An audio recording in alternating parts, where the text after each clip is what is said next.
आज की क्लास में हम माई स्क्यूल्स पढ़ेंगे। माई स्क्यूल्स में जो बेसिक कमांड्स है, जो बेसिक स्टार्ट करने के लिए जो यूज़ होती हैं और जो प्रोग्राम्स ऑलरेडी बना चुके हुए होते हैं उनके लिए कमांड्स का इस्तेमाल होता है।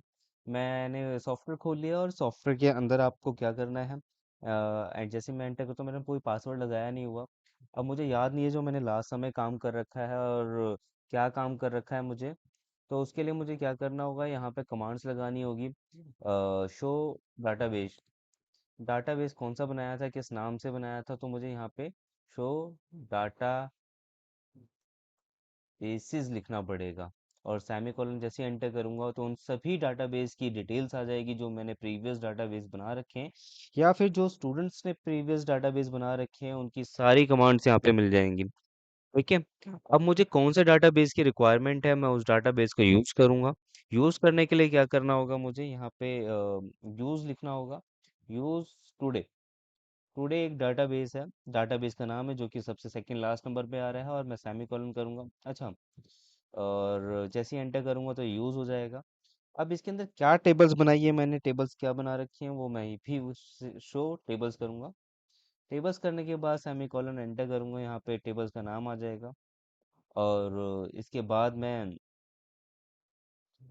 इस टेबल के अंदर देखने के लिए क्या हेडिंग्स हैं, हेडिंग्स देखने के लिए DESC कर सकता हूँ और यहाँ पे उसका नाम लिख सकता हूँ और एंटर करूंगा। यहाँ पे उसकी हेडिंग्स आ जाएंगी, डिटेल्स आ जाएंगी कि क्या क्या मैंने हेडिंग्स बना रखी हैं, उसके अंदर क्या शीट्स थी और उनको किस कैटेगरी में रखा हुआ है, टाइप किया उनका। टाइप रखने के देखने के लिए मुझे यहाँ पे वैर केयर का मतलब होता है, कि मैंने आपको पहले वाली क्लास में समझाया ही है कि वैर केयर का मतलब होता है कि इसमें इंटीजर्स और नंबर्स दोनों आना। ठीक है, क्लासेस और ये सारे के सारे इंटीजर्स है तो इसमें नंबर्स ही आएंगे आपके।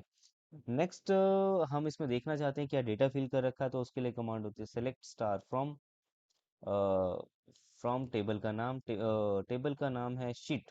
और जैसे ही मैं सेमीकोलन करूँ दबाऊंगा तो वैसे ही यहाँ पे क्या आ जाएगा, आपकी टेबल्स आ जाएंगी।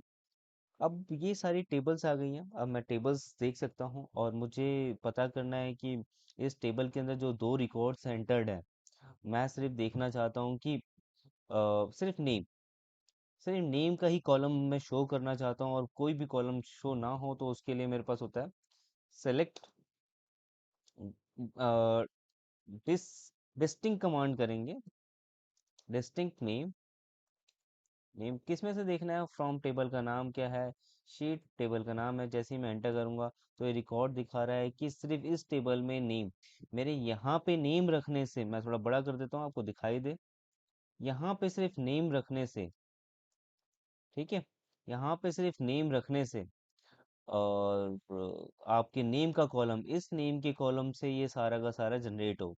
आपको क्लियर दिखाई भी दे रहा होगा कि, और ये मेरा पूरा टेबल, टेबल में से नेम का कॉलम। अगर मुझे कोई और कॉलम देखना चाहता हूँ कि नेम की जगह पे मुझे कोई और कॉलम चाहिए, मैं नेम से हटाकर सपोज मुझे रोल नंबर देखना है या फिर टोटल अमाउंट देखना है, और जैसे ही मैं एंटर करता हूँ तो ये टोटल अमाउंट दिखाएगा।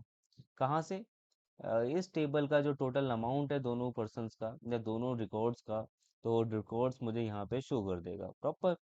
फिर नेक्स्ट जो मैं देखना चाहता हूँ कि मैं how many name in sheet, ठीक है, जो मेरी ये टेबल है कि हाउ मेनी शीट नेम है, इनके अंदर कितने काउंट्स हैं, काउंट मतलब नंबर्स कितने हैं, कितने रिकॉर्ड्स फिल कर रखे हैं, 1 2 3 4। अभी तो मेरे पास टू टू ही रिकॉर्ड्स हैं, अगर मैंने इससे ज़्यादा रिकॉर्ड्स एंटर कर रखे होंगे तो ये मुझे शो करेगा कैसे रिकॉर्ड्स 1 है या 2 है।